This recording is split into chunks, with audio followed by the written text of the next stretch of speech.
In recent weeks, the Trump administration has intensified its scrutiny of Antifa, focusing on alleged overseas operations and funding channels. On September 22, 2025, President Trump issued an executive order designating Antifa as a domestic terrorist organization. This move surprised many, given the ambiguous legal status surrounding domestic terror labels, and immediately sparked debate over its broader implications and legal standing. The controversy does not end there. There is now discussion within the administration about going even further by officially labeling Antifa as a foreign terrorist group.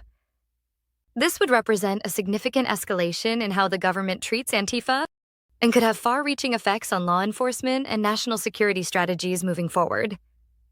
If Antifa is designated as a foreign terrorist organization, prosecutors could invoke material support charges.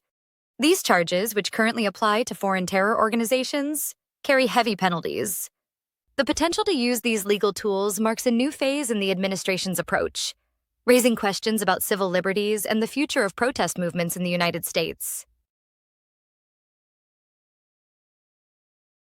Antifa is often described as a decentralized movement rather than a unified organization. Without clear leadership or a formal structure, applying traditional terrorism laws becomes especially challenging. This lack of hierarchy complicates efforts to label Antifa in the same way as more conventional groups, raising significant legal and practical questions. To designate any group as a foreign terrorist organization, the government must prove it is a foreign entity actively engaged in terrorism against United States interests. According to experts, this is a high bar to meet, especially for a movement like Antifa that lacks centralized control and direct foreign ties. The legal pathway is not straightforward and would likely face intense scrutiny.